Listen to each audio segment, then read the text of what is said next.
வந்து உங்ககிட்ட அவன் என்ன சொன்னான்னு கேட்பாங்க. ஒண்ணுமே சொல்லிடாதீங்க. எது அடிச்சு கூட கேட்பாங்க. அப்பையும் ஒண்ணும் சொல்லிடாதீங்க. எதடா சொல்ல வேணாங்கிற? எதையுமே சொல்லிடாதீங்க. ரகசியமா வச்சுக்கங்க. ரகசியமா வைக்க முடியும். சொல்லிடாதீங்க. சொல்லிடாதீங்க. என்னன்னு இவனுக்கு ஒரு சீட் எடுத்து பாருங்க ஐயா. வெறும் பொய்யா சொல்லிக்கிட்டு தெரியலாம். இவருக்கெல்லாம் சீட் எடுத்து பார்க்க வேண்டிய அவசியம் இல்ல. முகரையை பார்த்தாலே சொல்லிடுவேன்.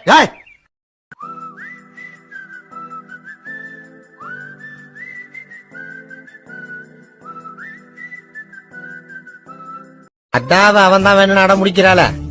இன்னைக்கு அவன் தான் வேணும்னு அடம் பிடிப்பா. நாளைக்கு நான் தான் வேணும்னு அடம் பிடிப்பாடா. நாளான்னைக்கு இவனை கொன்னுடலாமா? நாளான்னைக்கும் நான் தான்டா. என் பர்ஸ் விட்டையா? பர்ஸ் எது? பர்ஸ் பர்ஸ் நர்ஸா? நர்ஸ் இல்லடா, பர்ஸ். ஓ, நர்ஸோட பர்ஸா? இந்த படத்துல உங்களுக்கு ஒரு பெரிய பாத்திரம் இருக்குங்க. அப்படியே ரொம்ப சந்தோஷம். ஆமா, படம் போட்டோன்னே நீங்க அண்டாவை தூக்கிட்டு போறீங்க. பெரிய பாத்திரம் அண்டாவை சொல்றேன். அண்டாவோட பெரிய பாத்திரம் எங்கிட்ட இல்ல. பெரிய பாத்திரம் அவர் நடிப்பு சீன் நினைச்சிருக்காரு. பாத்திரம் தூக்கிட்டு யாராவது ஒரு கதை. அடுத்த வீட்டு கல்யாணத்தின் பத்திரிக்கை பார்க்கும் போது ஓசியில சோறு கிடைக்கும்னு சந்தோஷப்பட்டிருப்ப, அதானே? புடிச்சு ஜெயில போடுங்க சரவண. முடியாது சார். ஏன்? அவர் ஜாமீன் வாங்கிட்டாரு.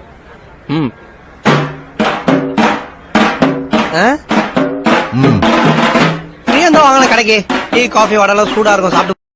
மறுபடியும் இந்த மாதிரி என்ன ஏமாத்தணும்னு நினைச்ச நீ சூசைட் பண்ணிக்க வேணாம். நானே உன்னை தொங்க விட்டுருவேன். சாரி கார்த்தி, நான் தெரியாம. சாரி பூரி. இதெல்லாம் Johnny, your papa, eating sugar, no papa, telling lies, no papa, open your mouth, ha ha ha.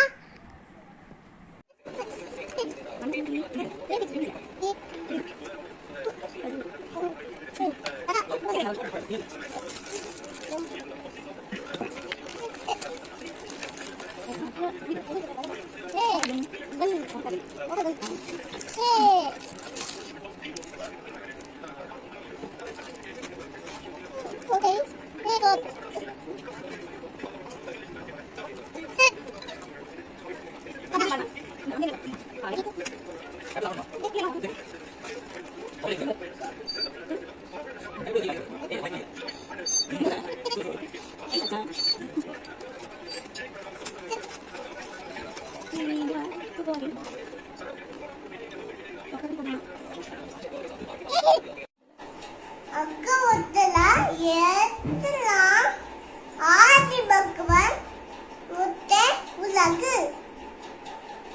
Thank you. உன்னை திட்டினாலும் மன்னிச்சுக்கடா. இனிமேல் நான் உன் எதுக்க கூட வர மாட்டேன்டா. வேணடா வேணடா. என்னப்பா? நான் உன் காதை தொட்டுட்டேன்ல, அதே மாதிரி நீ என் காதை தொட்டு பாப்போம். நான் ஓடட்டா?